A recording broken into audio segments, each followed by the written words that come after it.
What? 1 minute warning! To the goofball army out there, hi at the families, tell them to get to the next room, tell them to go to your neighbors, because we got goofball news to go over, and it might get crazy.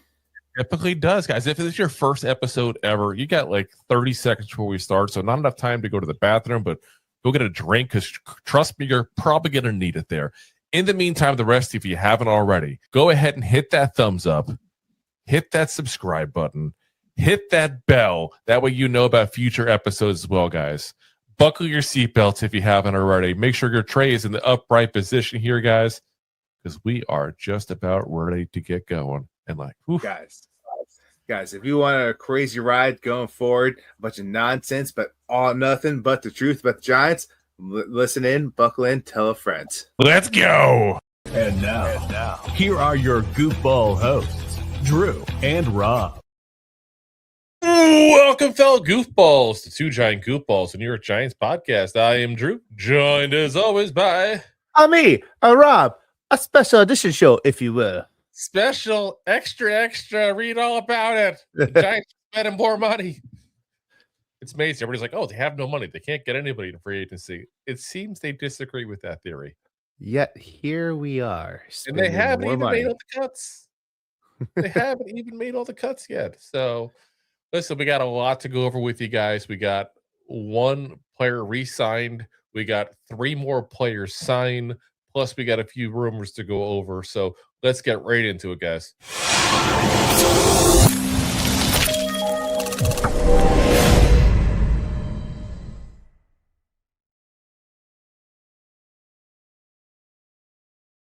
All right, let's break right into it. First off, same as we did yesterday, we're going to give you the guy we re-signed first because that's the quickest, simplest one there. Micah McFadden is officially back with the New York Football Giants.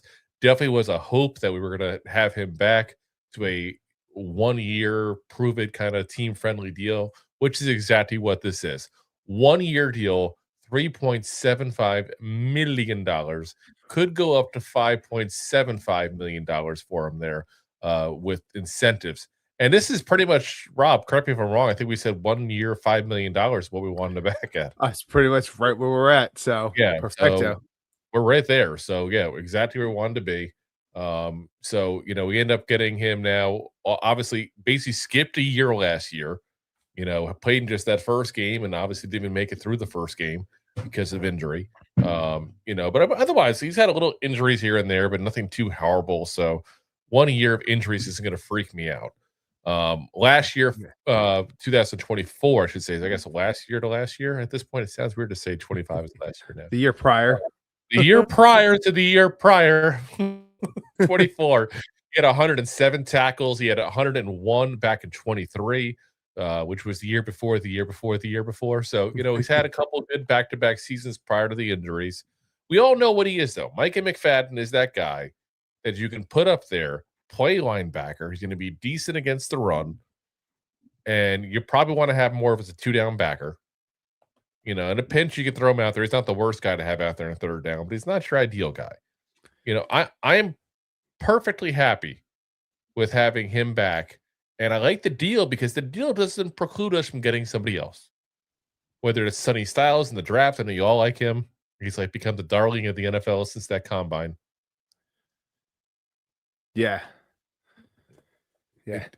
We have options. I know we were all hoping Leo Chanel, but Leo Chanel is a commander, guys. So we'll see him twice a year, but not with us. But we still have the option of adding another linebacker. We have Fabio Carrick is still out there here. No, I'm kidding. It's not with the Giants. That was wrong. Too soon. But yeah, like I said, I'm happy for Micah. He's back. I did hear there's a couple other teams that were interested in him as well. He chose to come back to the Giants. He did have options. Again, when you got a young player who's going to be just 26 this season, had 2 back-to-back over 100 tackle seasons, then yeah, he's going to get some people looking at him. Luckily he came back. I'm glad he came back. I'm hoping that he continues being what he's been. You saw a little bit of growth, I feel like, year after year with him. Until last year. Well, obviously. Then he fell down. Yeah, he literally fell down. That's unfortunate. But again, it happens. It's football. So let's get to the guys we did sign. And this is where things get a little more dicey. There's some mixed bags in this, at least in my own opinion. I want to speak here for you, Rob, but yeah, definitely some mixed bag here. The first one is the one I have issue with. You ever get the feeling the Giants sign people just to sign people sometimes? A little bit. This is that feeling for me. Greg Newsome, the second. 1 year deal. $5 million with the potential to go to $8 million, just $3 million guaranteed. He's 25 years old. He turns 26 next month. So he'll be 26 during the season. So still young. Still a young player. 6 foot even, 192 pounds. Had a really great start to his career. And that's what things get a little confusing. Really great start to his career. And then starting in 24, everything just fell apart. Absolutely fell apart. Now, again, I know some of y'all hate PFF grades. Some of y'all love them, but we're going to give them because for corner, I feel like it's hard to say how good someone is at covering by saying how many tackles they had. It'd be like you can't really give much based on that. So like it or not, that's what we got. So his rookie season in 2021, he had a 68.1 PFF grade with a 70.6 coverage grade. That's pretty good, especially for a rookie. Like that's nothing to sneeze at there. His second year, 22, 69.1 PFF grade, so it goes up a little bit, 72.3 in coverage. Then we get to 23. Huge bump up. And you think based on where he's at, okay, he's got things better, he's figuring things out. Goes to 75.8 PFF grade. Like that's damn good. That's like you're a legit starter, you're a solid guy. Then all of a sudden 24 dips down, 52.2 PFF grade. This past year, 55.4 PFF grade. Just not been the same player the last 2 years, guys. Not been the same player at all. I mean, he had that leg injury, that kind of, the hammy, if you will. And just in 24, 2 years ago, and just hasn't performed pretty much since. So, and sometimes it happens with injuries. So you gotta wonder, was it a lingering problem? Like, did it obviously affect him in 24? But is that something that did it properly heal? Try to get back too fast? Is it something that's not fully never going to fully heal? I feel like, or did it just diminish his performance? Well, he had the hamstring. You said he also had a shoulder injury in 24 as well. And sometimes it just kills your confidence when you get hurt, especially when you come back and you struggle a little bit. This is why we always say if somebody's hurt, don't rush them back. This is what we talk about. There is a mental aspect to football. We talk about it in baseball often. You hear about a guy like a closer. For some reason, it's always closers. But they lose their confidence all of a sudden, and there's blowing leads left and right. That's a normal thing to hear about. But for some reason, we don't talk about it in football. I don't know what it is. I don't know if it's because this is a man's sport and we can't talk about feelings. But legit, this happens. You get burnt a couple of times, and it takes a couple of times for it to happen. But all of a sudden, you start wondering, did I mess that up? Is there something I could have done better? Have I lost it? Did the injury zap what made me special? I feel like that's what's kind of happened with him because the talent's still there. And he's a versatile quarter on top of that, guys. I mean, the guy plays inside. He plays the slot position, like we talked about yesterday about the potential for the Giants to want to put somebody besides Drew Phillips in on obvious passing downs. And there's a guy right there. You can do that. Then on top of that, look at the fact that he can play press. He can play, off man coverage as well. He can play a little bit of zone. He's probably best in the off man, to be honest. But obviously, we know that this is more of a press man coverage system. It's going to be probably, but he does press as well, so we can do that. He's got above average arm length, so he does fit the defense. But that big issue is going to be, can we get him back to the 23 level?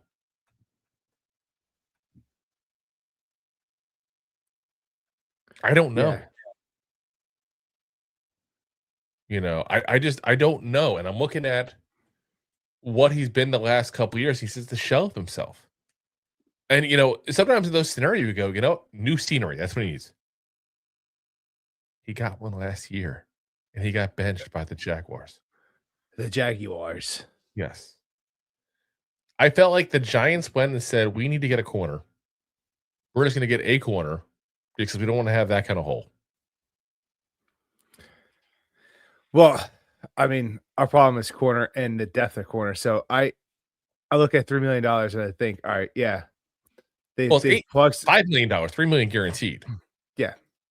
So I look at it, it's like, all right, if you're going to bring him on to be the CB2 or 3, but you just want to jump on this guy that could possibly be like CB, I'm not going to say 1, but like better than what you thought and what he's been, and get him at a steal price. Like, that's how I looked at it. Like, maybe it's the injuries that kind of, ruined his confidence. Maybe he just did a fifth or scheme with the Jaguars, and maybe you just think, you were just bargain shopping and got a better deal than what you paid for.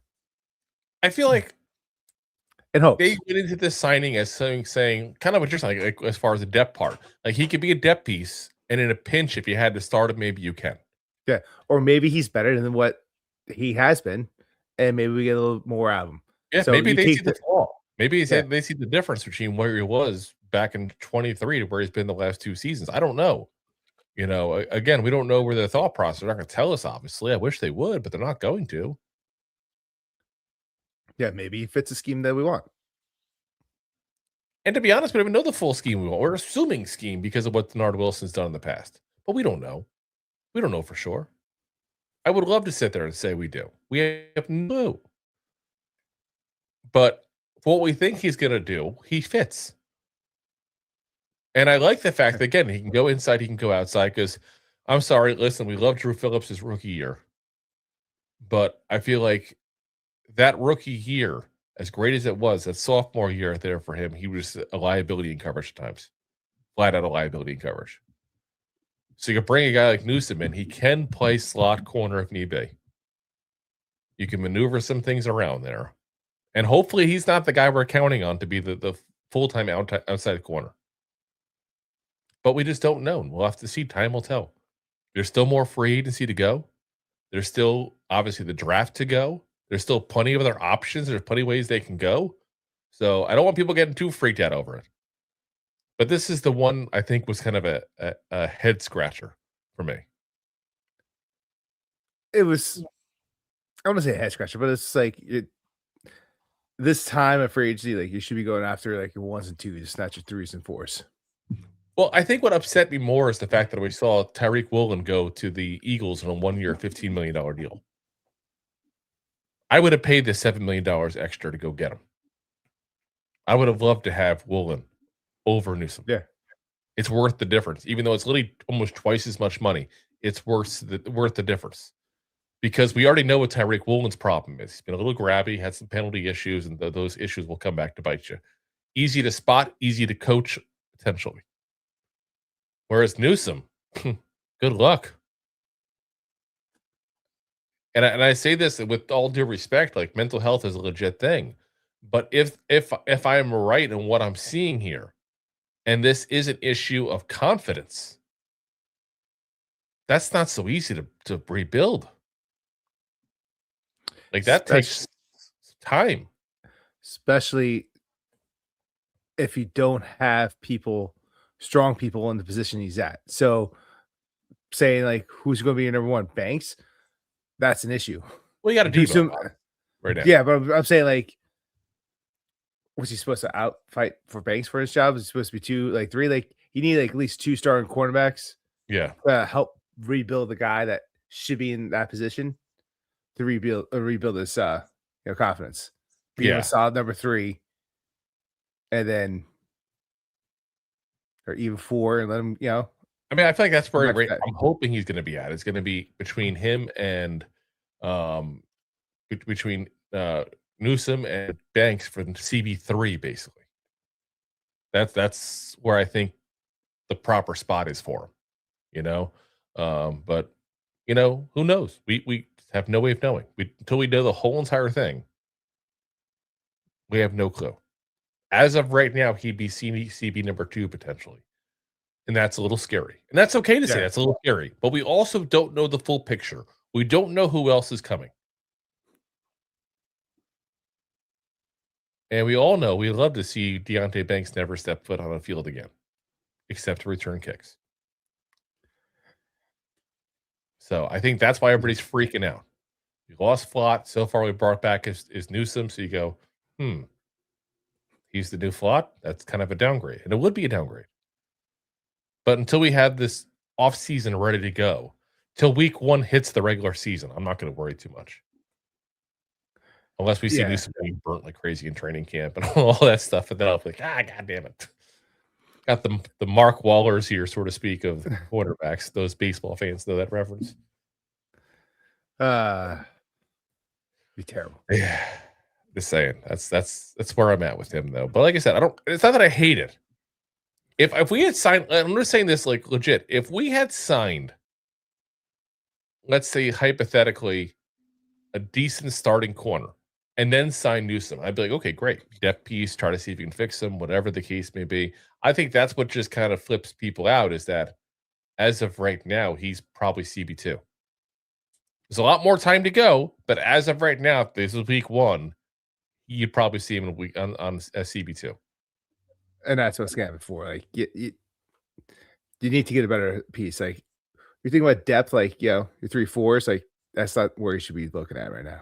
So what would have been a better option? Yeah, it's just I guess it's pretty bad when you're getting benched by the team that traded for you within the same season they traded for you. Yeah. That's literally what the problem has been. And I think the Giants, hopefully I'm hoping to be smart enough to use him the way it should. Because they got to figure out how to get him from punch instead of grab. Because that's the part of the problem. He's been a little grabby.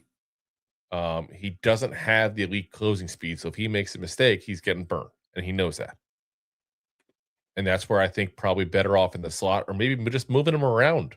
If you have to put him on the field for a regular basis, move him around to whoever's the slower. Which might be exactly what he's there for. Yeah. Like I said, it's just, but he's got to punch those first couple yards, hit that press. Instead, he's grabbing people past that far spot. In trouble all day long. Can't do it in the NFL. It's pretty obvious a spot. So no one likes a groper. Well, no one does? Unasked groper. Oh, okay. Just making sure. Next up, we got our next big signing here. We got finally the end of the Graham Gano era, probably. I say probably because he's still on the roster. He hasn't been cut yet. But we got Jason Sanders. No relation to the Colonel. 1-year deal, 30 years old, missed literally all of last year with a hip injury. And that's been freaking some people out because we've been bitten before, and now we have a 30-year-old kicker with a hip issue. Here's the nice thing, though, guys. He's a 30-year-old kicker, not a 30-year-old running back. 30 is the new 20 for kickers. Like he's still young. Like he's still got years to go. Like you got guys that hit 40 and they're still kicking in the NFL sometimes. But I say there's quite a few that were in their early 40s, mid 40s kicking. It's not unheard of. So it's not like he's on the last leg of his career. No pun intended, being a kicker, but until I said it. Don't boo that man. He also never missed a game in his entire career prior to that. So I'm not going to hold back on a kicker because he missed a season because of an issue like that after he literally hasn't missed a game for the past, 6 years or so. Like that's not an issue to me. Not worried about that. Here's the key parts though. First team All-Pro back in 2020. Co-leader in the NFL for scoring in 2020. Was part of the Pro Football Writers Association or rookie team back in 2018. So Yeah, we look at that. That's a resume, guys. We literally signed in this offseason last year's first team All Pro punter and a former first team All Pro kicker. Special teams, come on up. Finally. And we got to assume he's healthy because the Giants wouldn't sign him, or they'd basically, go ahead and Max Crosby him at that I was about point. to say he'd be getting maxed. Yeah, like we'll talk about that later in a moment too. But last healthy season he had back in 24. So all 17 games he played on field goals. He was 37 of 41, 90.2%. Not too shabby. On his by the way, was 57. That was the longest of his career. Extra points, 26 of 28, 92.9%. I'm not going to show you guys the stats for the Giants kickers this past year. I think we're okay with just trusting that's an upgrade, right? Yeah, we've only had 7 in the past 2 years. Yeah, I think we're good. Yeah, I don't think I have to go down that road.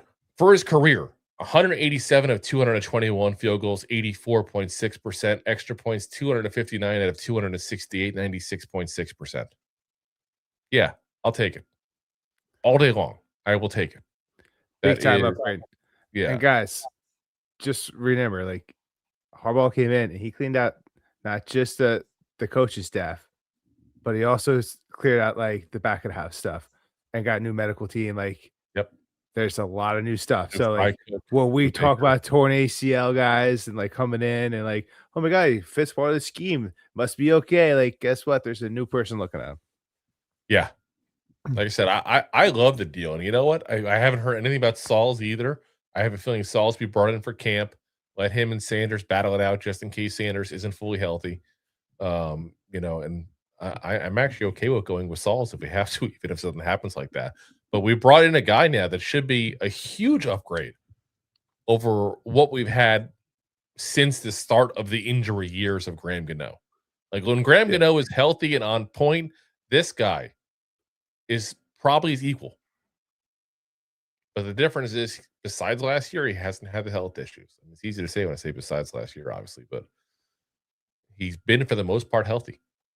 And if we talk to Dolphins fans about him, what they say basically is every so often he misses a random field goal mid-game and it's going to tick you off. That's the advice I heard. But anytime the game is on the line, anytime it's kick this and we've got this victory, he'll make it. He's got that ice in the veins kind of mentality. And he's in Miami. That's crazy. Yeah. So I love it. I'm all for it. I think this is a great move. I haven't heard numbers yet, but again, a 1-year deal. So I just think, to me, it's this is the route to go. Bring in a veteran, keep the kid in, let the two of them compete in camp. And no, it's not just about selling shirts, Jay. That the better kick Saul. Yeah, the Saul shirt is still up on the store, though.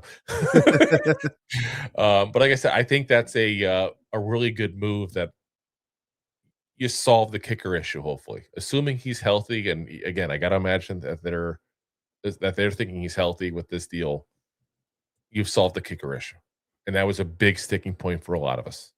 So very, very happy to see it. All right. We got one more major signing here today. I know you all have been talking about it like crazy in the chat already. And that's fullback Patrick Ricard. 2-year deal. Will be the highest paid fullback in the NFL, according to Jordan Schultz. I have not seen the exact numbers. I have to imagine, based on knowing what fullbacks get paid, it's probably about $4 million a year. I was going to say, how many fullbacks are in the league? There's not many. Yeah. There's not many. I mean, there's still some, but there's not many, especially ones that are good. This guy is a freaking beast, guys. 6'3", 300 pounds. He's not a fullback. He's a mobile offensive lineman. It's pretty much. That's what he. I mean, think of that. You're literally like the size of a center at that point. But you're running. Like, imagine getting bum rushed by a 300-pound fullback like that, and then having Cam Scadaboo come up behind him and finish you off.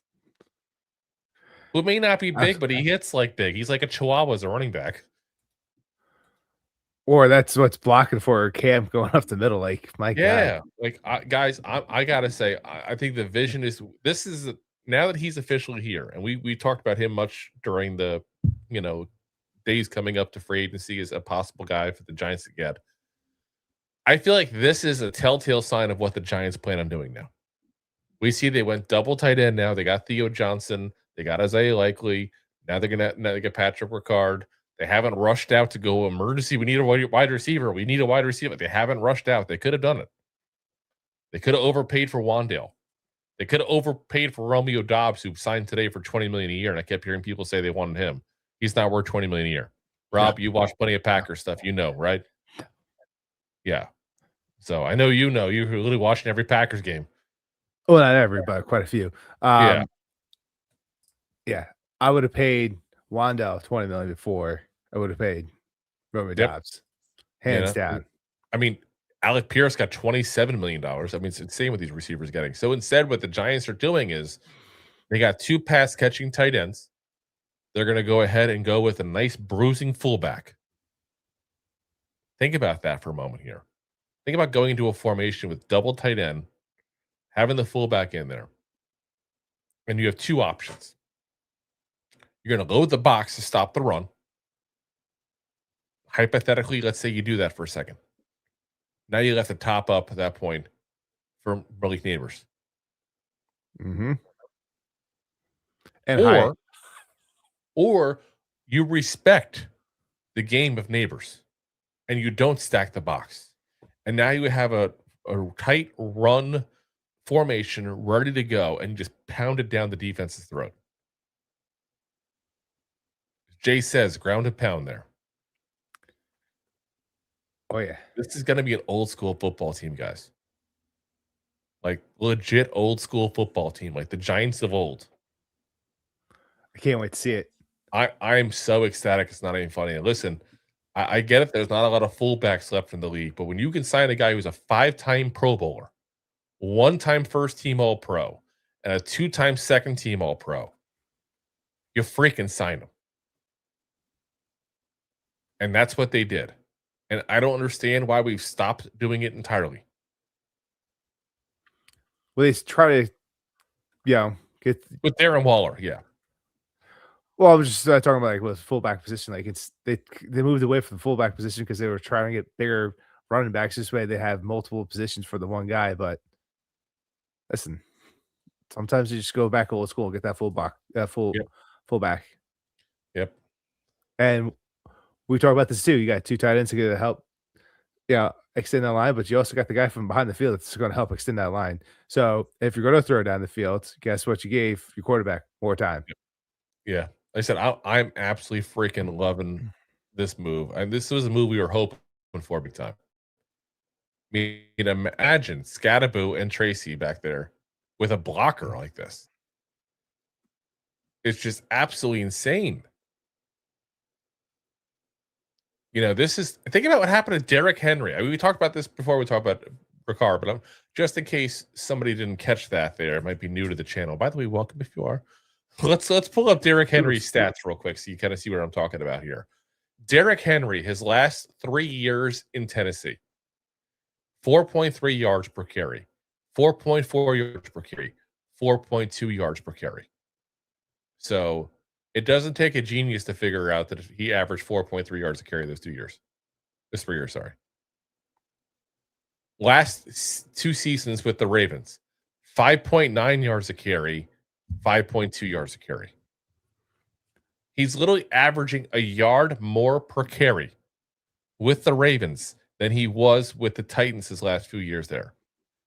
And what have we been talking about all off season? Don't expect a lot of Ravens offensive linemen. Their offensive line wasn't very good besides Linderbaum. We've been talking about that nonstop. Well, guess what? With that same crappy offensive line, he's literally averaging a yard more, Derrick Henry is, with Patrick Ricard blocking for him. That's what we're getting. Yeah. And I'm trying to show you guys, it's not to take away from Derrick Henry. Let me be very clear on that. I respect King Henry. The guy is the old school running back left. And I respect that. The guy literally has 13,000 rushing yards in his career. I'm not trying to take a damn thing away from that man. But what I do have to point out is how much better he got the last 2 years while playing in his 30s with this man lead blocking for him in front of a crappy offensive line. Yeah. You have to wonder if he takes a big step back this year. Yeah. I mean, you got to wonder if we take a step up now. It's one of those unsung hero things. And again, I'm just trying to show you guys the value that Patrick Ricard brought to the Ravens. That a guy who's a future Hall of Famer, undisputed future Hall of Famer. Like, if anybody thinks he's not a Hall of Famer, then he's crazy. But you literally are getting a guy who's made a future Hall of Famer look like a Hall of Famer again. Yeah, when people were questioning him before the Ravens, they're like, does he have 100%. what is left? Does he have the try left? There's a lot of people that had that thought. Yeah. And, we talked about it when the Ravens signed him. We're like, oh, is that a good deal? Like, you're taking a lot of risk here. You're paying a lot of money for a guy who's kind of on the wrong side of 30, hasn't looked as good the last couple of years. And I've seen people in the comments talk about Patrick Ricard with his age as well. He is 31 years old. He'll be 32 when the season starts. For a fullback, that's not crazy. A lot of the better fullbacks played into their mid-30s, similar to offensive linemen. So I'm not worried about that, especially because it's a 2-year deal. Mm-hmm. So that's perfectly fine.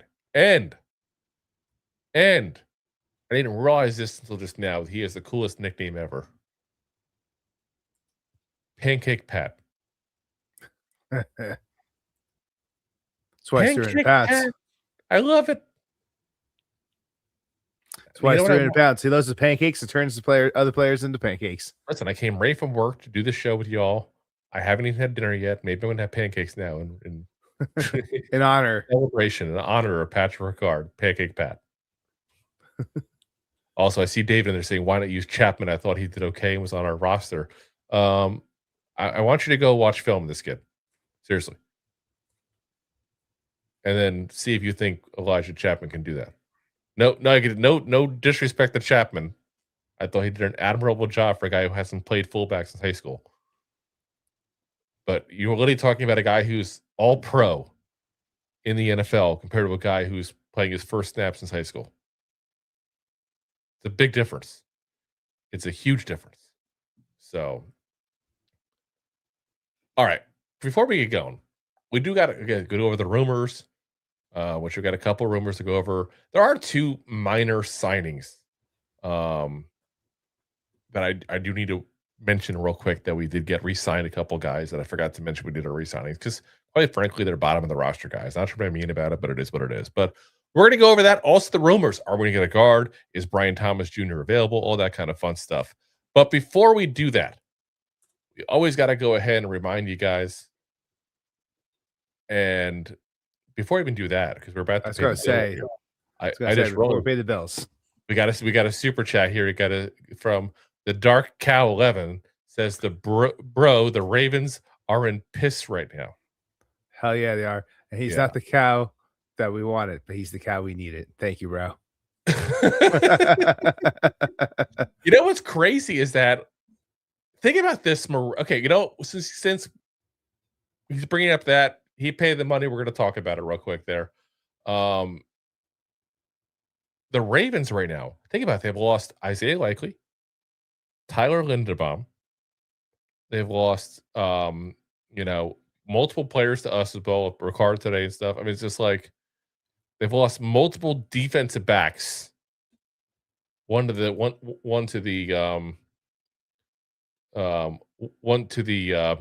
Chiefs and one to us, obviously.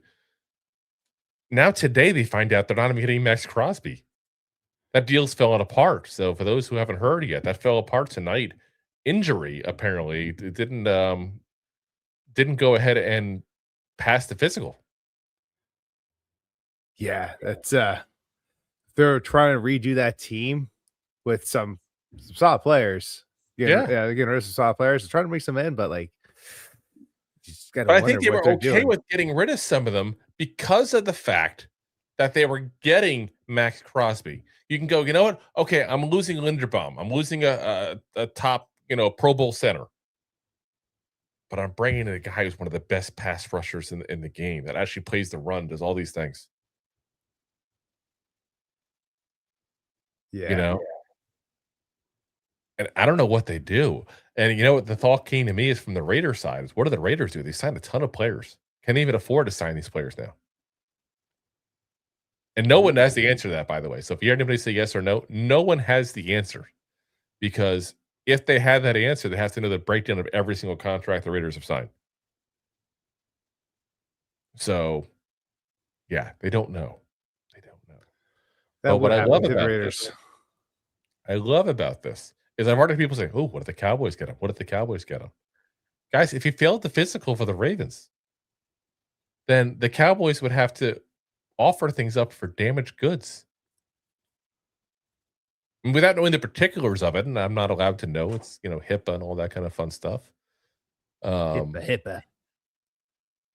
But the Cowboys get him. They're getting a guy that was so badly hurt that the Ravens didn't want to take him on. That's not like he had a hangnail this morning. Like something happened, guys. So that's crazy. Especially after all the crap about him being pissed off he got put on the IR and didn't play against us and the Chiefs the last week of the season there and was playing basketball. Look, I'm good. Maybe you should have been playing basketball. Yeah, Maybe as you Dave weren't so good. As Dave comes saying that is the meniscus isn't so good from what I heard. Yeah, I heard the same. Yeah. Which is again, one of those things like you got to get surgery to fix.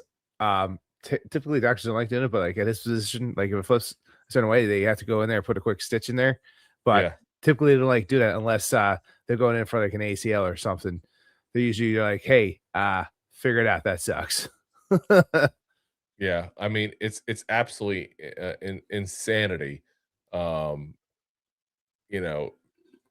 we'll have to see because originally that's described as a cleanup when they had that for Crosby, and now it's turning into this is an issue now, months later. So we'll see. Again, if the Cowboys get him, playing basketball a little too early, so it caused that. Yeah, like I said, if the Cowboys get him, I'm not afraid. For the Ravens to back out, something's there. That's not a minor thing. Something is there. So, yeah. All right. Again, let's pay the bills real quick here, guys. Got to remind you, of course. We lost Rob. As you kick me off. I didn't mean to kick you off. You hit a button up somehow. I'm blaming you. I touched nothing. I didn't touch anything. My hands are in the air. And waving like you just don't care. Yeah. Anyway, we of course have the easiest way to go ahead and support the show is to go to buymeacoffee.com/2giantgoofballs, but you can do one-time support payments there and buy us a beer, or you can of course do monthly support payments there as well. Right now on there again, we are doing the Buy Me a Coffee draft guide that we're doing there as well for you guys. That's going to be available literally the second we start doing the draft episodes there. It should be starting pretty quickly there. That is one of those items that is going to be the closer it gets to the draft, the higher the cost is going to be. I'm going to put the link there in there, but if you guys are interested, that's definitely the sooner you sign up, the cheaper it's going to be. It's going to be live. It's going to be keep on updating as we update, as we keep having episodes. At one point the Giants will stop signing players and we'll have to start doing the draft here. We've been saying that for a couple of weeks there, but guys, we do usually close to 200 players a year. So this year we're going to be going over the 200. So like I said, definitely take a look at that there for you. And of course, also we have the Goofball store, twogiantgoofballs.com. Sorry, twogiantgoofballs-shop.fourthball.com. Ooh, it's a long one there, but you can see on the screen. If you got an audio, go to video, you'll see it there. Or go to the description if you're in audio, that'll be there. We got shirts, we got buttons, we got cups, we got travel mugs, we got towels even. So, like I said, you can go there and show the world that you're also a goofball there. And of course, our special is still going on right now for saving shipping anytime you go over $100 for a purchase at the Goofball merchandise store there. So, and of course, you have the easy way, the free way to go ahead and the easy way. Just go onto YouTube, watch the show, and go onto the video and hit that thumbs up button. let's see, where are we even at here right now? We're at 41. 41 Guys, people awesome. have hit that We can make it a sign 50. right. Let's get to We 50. got Let's go. 159 people watching right now on YouTube. So, like I said, appreciate you guys, but do me a favor, hit that thumbs up while you're watching there. It makes a huge difference, guys, with YouTube pushing this out to people there. So, also, I got to answer because Deb says, is the Wandale shirt on sale? No, that's not on sale because they're literally made to order. So it's no longer. Jay says AC is going to return his Wandale shirt. Unfortunately, there are no returns. All sales are final. He's on a cruise anyway. He don't care. He's fine. So, let's see here. Real quick before we get into the rumors here, like I said, there's two guys I forgot to mention real quick when I talk about people re-signed. Again, bottom of the roster kind of guys, but I don't want to skip it over 100%. We did re-sign cornerback Art Green. So we got a little bit more of the depth pieces coming there for the secondary. We also signed linebacker Caleb Murphy, which of course you all remember him from all his great work he's done with the Giants. No, I'm kidding. We already signed him later in the season at that point, and he didn't play a single down for us. So he played last year for the Chargers, then the Patriots, then got signed by us and never made it onto the field. So, listen, camp body. He'll be a camp body. Art Green's got a potential to actually be a depth piece again. That's what he's been the last couple of years. He's that borderline on the roster, on the practice squad kind of guy. So, like I said, at least we know some more bodies we're going to have in camp. Now, let's get to the rumors because we already got Ronan saying, do you want the Giants to pursue Brian Thomas Jr.? It's a mute point, guys. I don't know why this rumor won't die already. Like, people have literally come on and said it's not going to happen. The Jaguars don't want to move on from him. They've been saying that all day long. And for some reason, the rumors are still persisting. And I feel bad because it's like, I feel like this is the modern world of sports we live in now, is that the guys on Twitter are just talking about things nonstop that don't know what the hell they're talking about. You got fake reporters out there left and right. People are literally going ahead and saying all kinds of BS that's not even true on purpose just to get you. And a bunch of people dreamed, ooh, Brian Thomas Jr., they want to move on from him. And next thing, that became a huge rumor. Adam Schefter confirmed even today that the Jaguars are not moving on from Brian Thomas Jr. It was crazy. Had to come out and say something. So they plan to move Travis Hunter to more of a CB role. And Thomas is part of the plans to be a wide receiver. So I don't blame anybody who fell for the rumor. Don't get me wrong. I wish the people that started BS on social media would be this kind of I wish, like, it's funny, like, and let's be honest here. X is like one of the worst places to go in general. It's like, remember they had the AI robot that released into X and like within like a week he was racist and it said all kinds of crazy stuff and all. Like, X is like putrid. Let's be very frank about that. Like, I go on to X for Giants content and that's it, because it is a good place to go to listen to real quick on sports writers have to say and stuff like that. I've been refreshing like every 30 seconds, I feel like, the last 48 hours. But it's a cesspool. X is a cesspool. And I wish they would. It always has been. But I wish they'd put up a thing saying this is not true. Like when people do this thing, or like, well, make it more obvious and people are reposting things from 3 years ago. Yeah, so they came up with another thing for AI. It's Gronk or something like that. And it's like, Gronk or something like that, I think, right? Yeah. Well, no, I think it's Gronk. I think it's Gronk. Like, did Gronk have to sign on for this? Well, he can't trademark a name. He can if he tries. I mean, he's literally called Gronk. That's his name. Like, it's a nickname. I'm called Rob. You don't see me trademarking Rob. You know what it's short for? Robert. That's not my real name. It's not a birth certificate, Rob. I'm just saying, like, it's a normal thing when somebody has a nickname, they try to trademark it. Well, not everyone's greedy like you. I don't know. Listen, I know that. I'm greedy, metaphorically. I don't try to hide it. But yeah, whatever it is, like, you go on there, like, because sometimes I follow some news on there, even though it's very hard. It's like independent news. Hard. But like, I'll follow some independent news on there, and you'll have like people in the comments like, "Hey, is this real?" And they'll break down like some different articles where it came from, or sometimes they're like, "No, there's no sources of where this is true. It's like fabricated." Yeah. Like I said, it's crazy. But just say Twitter, you're better off, or Yeah. X. Yeah. I don't even know what the other option is. The Sky Blue, whatever that Blue Sky, whatever, is that even better? I don't know. Just turn off your TV, turn off your social media, But and there's stuff like this, you want, listen like, to Giants podcast. when you want quick news, it's better. But either way, we're not getting Brian Thomas Jr., guys. That's not, he's not going anywhere, barring like them lying to Adam Schefter, which is just not good for their health. I swear Adam Schefter has enough like breaking news coming in that he must have mob relations of some kind. So don't worry about that. The other thing that we got to talk about is the guard position, because I know everybody and their mother is like, what about the guard? What about the offensive line? What's going on now? We got a lot of holes here. Like, okay. Last night, let's start kind of chronologically. Last night, we thought we were getting Elijah Vera Tucker. Like, literally, we ended the show. Rob and I were talking, and I was joking around with them that we signed and we have to go live again because it was that close to happening. And then, all of a sudden, the Patriots came into the whole thing, fell through. Everything that you're hearing is that there was an issue with how many years the contract was, as well as also injury protection language. Which, by the way, if you listen to what the Patriots did, they're giving him like $250,000 per game as a bonus. Per game. Because they don't think he'll play.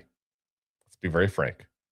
They're literally paying him, that means $4.25 million a year in in-game bonus salaries. That's because they don't think he's going to play. They're trying to protect themselves. The Giants did the same thing. The Giants weren't willing to go with the same amount of level of lack of protection that the Patriots seem to have been okay with. The Giants put the line in the sand, and I'm okay with it. Like I said, we've been very clear. Like, this guy is injured so many times. It's hard to tell. It's easier to tell you what games he played in than what games he missed. I don't like to pay based on potential for a guy who can never get healthy. Just don't. So I'm good there. So the shift obviously will go to Wyatt Teller. That's the other guy everybody were talking about, everybody be interested in. Connor Hughes saying that the Giants and Wyatt Teller are about $2 million apart. Now, he did not specify in the tweet I saw from him whether or not it's per year or total. I have to imagine it's per year. If it was $2 million total, I would imagine they would get that figured out. That's not that much of a difference for 3 or 4 years. It's still almost $1 million at 3 years, but I don't know. I'm like 50-50 to get Wyatt Teller at this point there. In fact, I should probably refresh Pro Football Rumors to see what's going on even at that point there, because it just seems like the rumors are changing like crazy on him. So I'll take a look at that to verify nothing else is going on. But guys, I expect us to get a guard. I don't know who that guard is going to be yet. I'm not going to pretend to. But we're going to get a guard at some point. Now, if it's not, let's see, Wyatt Teller, hypothetically, I wouldn't be shocked if they just bring it on back the offensive line from last year, guys. And there's nothing wrong with that. I'd rather that than overpay for the 100%. wrong guy. Like, that's just the truth of the matter. So, you got Runyon there potentially still to stay the left guard, and then you go ahead and just re-sign GVR, who I think they should sign either way. Let me be very clear on that. Regardless if they want to start him or have him as a backup guy, they should have GVR back on this roster. In fact, we put out a tweet about that today. Like, I haven't heard anything on it yet. I want him there. I want him back to being a Giant. But I do think they're going to figure it out. Now, on top of that,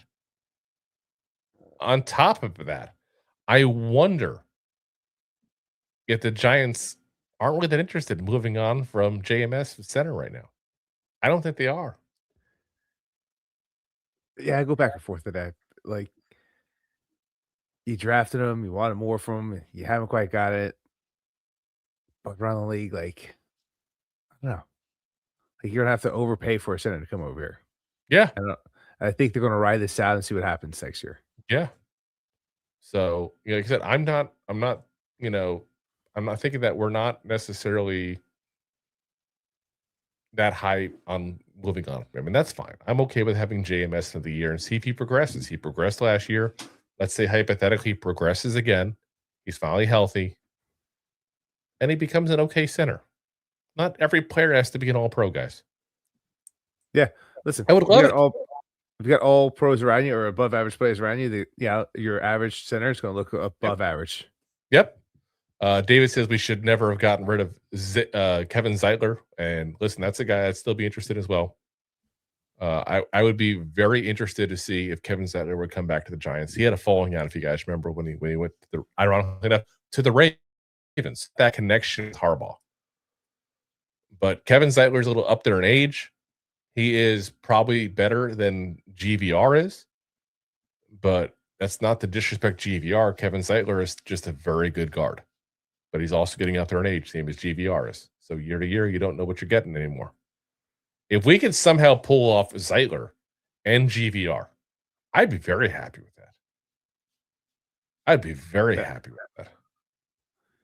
I don't know how you would do it, but yeah, that would be pretty happy. I mean, it's possible. I mean, GVR didn't sign last year until what, like right before the camp started.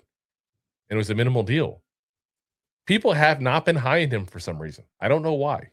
I'm surprised the Titans haven't signed him at this point, to be honest. They signed everybody else. At this point, they might as well just, sign the Giants logo to a 3-year deal just to avoid any confusion for the players. Like, it's insanity. But, like I said, guard will be coming. I do think that. And like I said, I get it. We have some needs that haven't been filled yet, guys. Still plenty of time to go. You still got on top of that, the draft. We will fill the holes. We will figure it out. I'm telling you right now, and here's the crazy part, just based on special teams moves alone, this team is hands down better. So much better. So much better. Guys, we have a kicker. We have the best punter in all of football. We haven't had a healthy kicker or an above average punter in quite some time. Yes. And that's not to knock our two starters for the past 3 years, because was one of the best, but just can't stay healthy. And what's the best ability? Yeah, what's the best ability is availability. And when you talk about Scottish Hammer, we love him. I don't know, is it the name? Like, he's improved the 1 year, but it looked like he kind of went back last year. He just it was a cool story, Remember I hated him when we started this podcast, and then he had the one good year. I'm like, oh yeah, great. He finally learned to turn a little bit, and then he just reverted back. It would be dealing with Scots. But I think before we get going, and if you guys have any questions for us, feel free to pop it in the chat there, and we'll try to get to them real quick before we go. But before we do go, I'm going to leave you guys with one thought. And I don't have anything to back this up whatsoever. This is just a thought. Would the Ravens potentially be interested in Kayvon Thibodeau now that Max Crosby's gone? Interesting. We have an extra edge rusher. I hate to say extra, because I don't mind keeping him per se. Just my thoughts on him. Yeah. But if they're worried, well, Max Crosby didn't pass the physical. I'm sure Kayvon will, but Kayvon would, yeah. He also gets a case of that injury bug quite a bit. He does, but he's healthy right now. He's, wasn't major injuries. They just shut him down because the season was over. Why force an injured player out there, Like I said, I just feel like this is a guy that would fit what the Ravens do. The Ravens like guys set the edge, do play the run. This is what he is. He's not nearly the player that Max Crosby is. No disrespect to Kayvon, but I think even Kayvon would agree with that when the mics are turned off, at least. Yes, we're especially talking about one of the best that's active right now. You gotta give it to him. That's what he is. I'm just curious on that one there, because the Ravens just got a whole bunch of extra picks, by the way, guys, because we talked about it before. The Ravens love to go ahead and get extra comp picks. They know the comp pick formula like you would not believe. So I'm kind of curious on what happens there. I don't know. I don't know, but I think it's an interesting option. Let's see.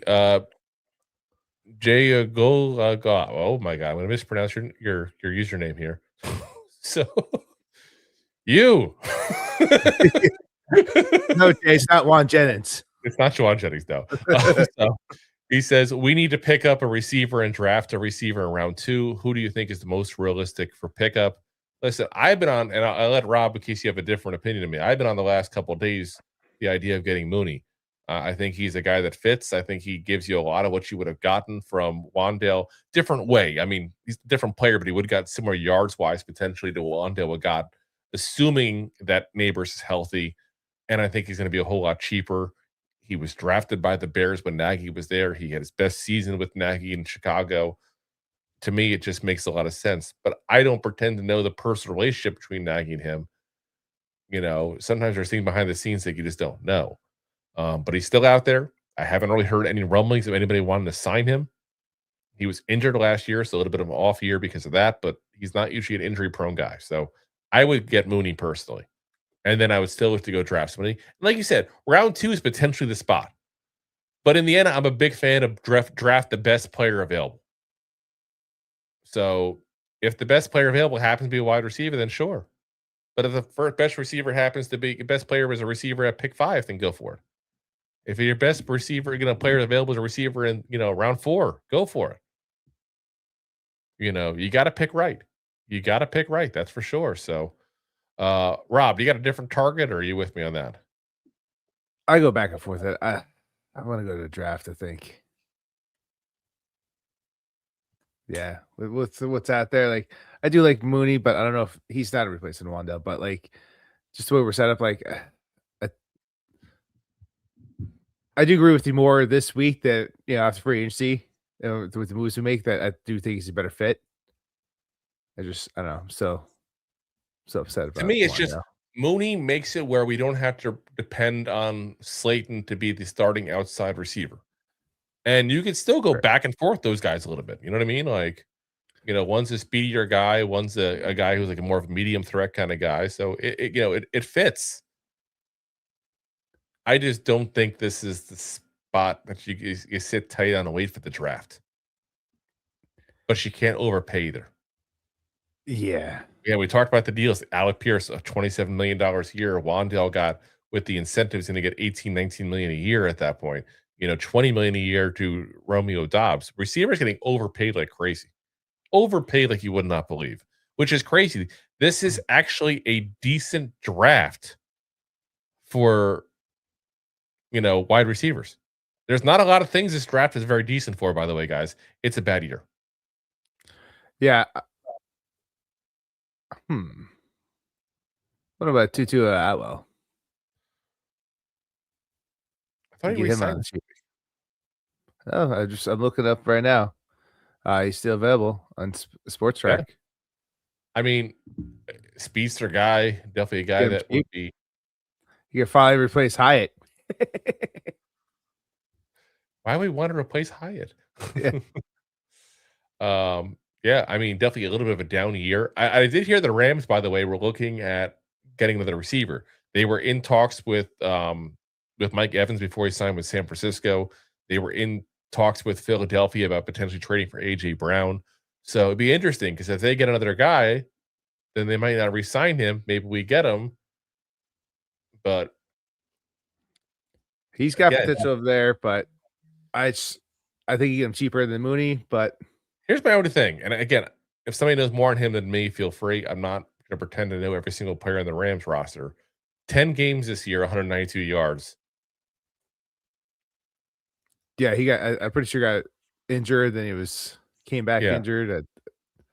And that's what I'm saying. Because if you go the last 2 years, he's played in 33 games, and he's gotten over 1,000 yards in those 2 seasons. Yeah, I think he had about a year, and maybe you get to capitalize him. I mean, maybe that's what it is. We'll see. He could be the fit. We'll see. And then Jay, of course, talking about it, when best players available as kicker, do you take him? No, obviously not. But you know what I mean. You take 5 kickers. Start in the second round. Let's see here. Ben McFadden says trade for Brian Thomas Jr. Well, they're not going to take for that. We already said that. He said draft 1 in the second. It'd be Downs or Styles at 5, unless it comes out that Downs' knee stuff is true. Then you got to move him down. Honestly, I'd love the trade down. I've said that all along. I'd love the trade down and get Peter Woods. I'm going to stay on the Peter Woods bandwagon. I really am, because the Giants talked to him at the combine, which makes me stand firm my Peter Woods topic here, because I think getting a big run stuffer, getting a guy that fits that need, and then going to getting a couple more picks out of it makes all the sense in the world. We got a lot of holes to fill, guys. Ayo. But listen, I know everybody wants to talk about draft stuff, but let's get the free agency go through, and then we'll figure out the draft stuff, which is ironic because we will start talking about players we can draft here soon. But what the Giants are going to do in the draft can determine based on partially what we do the rest of free agency. We're going to have to find that part of it out.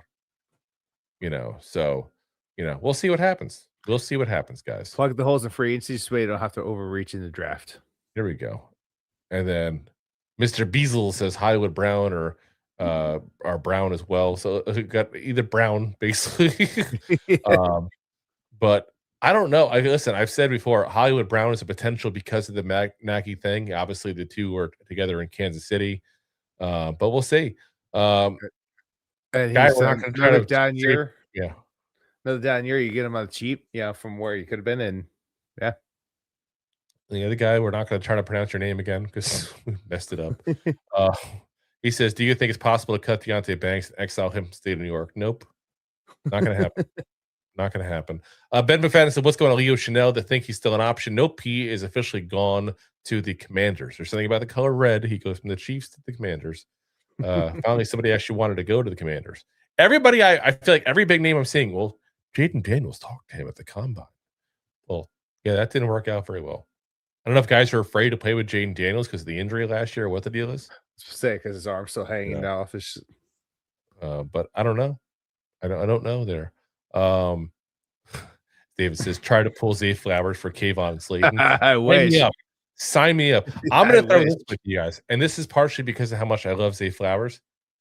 I would give you Kayvon, Slayton, and the number 5 pick. I mean, you're giving away the house, but I probably would too. Let's be very frank. The number 5 pick, you're hoping to get a receiver that performs like Flowers does.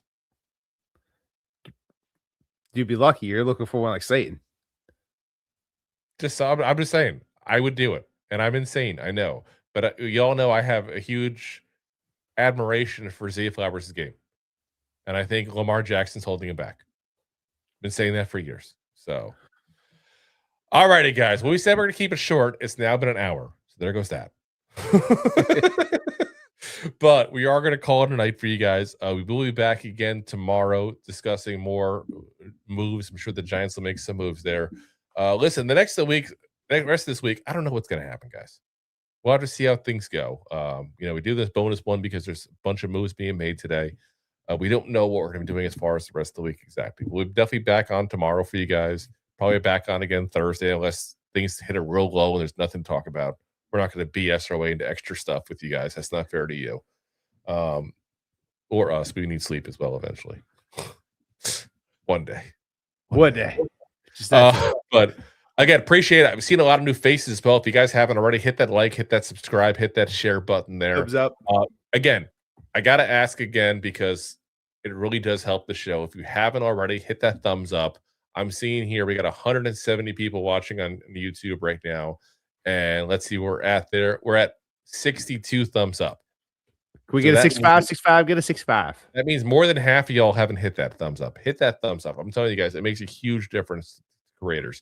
Before we go, one thing I forgot to almost to go over. I did put up the thing on YouTube today. Again, why YouTube's the best platform. Putting up a thing for voting on best signing for day one of free agency for the Giants. 70% of y'all said Jermaine Lum. I agree with you, by the way. 70%. Yeah. 15% Isaiah Likely, 13% Trayman Edmonds, and 1% really loves punting and went for Jordan Stout. I'm actually kind of shocked you got the 1%. We also did a poll grading the Giants on day one of free agency. 28% of y'all gave an A. 67% gave a B, which I think is valid. I think B is probably what I would have given it. And 6% an F. That's a little harsh. Yeah. It's a little harsh. I wouldn't go that far, but like I said. And Ziggy said, what's your thoughts on the first round pick? Again, we're going to go. It depends on later on what we get. But I still want to trade down. I'm a trade down guy. All right, guys. Again, we'll be back again with you guys tomorrow night. As always, we are live every Monday, Wednesday, and Thursday, and also whenever things special happen, and always on game days. 9 p.m. Eastern Standard Time. We are live, of course, on YouTube, the preferred platform, along with Facebook, Twitter /X, Twitch, and, of course, Rob's favorite, my LinkedIn profile. And, of course, as always, we're available the next day on all the audio podcast platforms, Apple, Spotify, iHeartRadio, Pandora, all the big ones there. And, of course, with that, within 24 hours, it goes to video on Spotify as well, because it's a weird way of setting that up thing, but video eventually goes up on Spotify as well. So, again, appreciate you guys for checking us out. Appreciate you guys for supporting the show, listening to the show, watching the show. All the support we were always given by you guys really does mean a lot there. I mean, hell, we even did a random episode today. Like, we weren't even expecting necessarily to do one. And Rob and I were talking like, we probably should do one there. Like, yeah, I was at the Jazz Center driving home to make this. Yeah. So, and literally we've had 2,200 of y'all pop up on YouTube to watch part of this. Just YouTube. So really appreciate you guys for supporting the show. We'll see you guys again, hopefully tomorrow night there. All you newbies, see you there. Be there, be square. And it's not hit to be square. Appreciate you guys. And of course, as always, Giant fans, go G-Man! Go G-Man! G-Man! Thanks for listening to Two Giant Goofballs, a New York Giants podcast. We appreciate your support. Thanks so much. Please, I'm begging you. Please subscribe.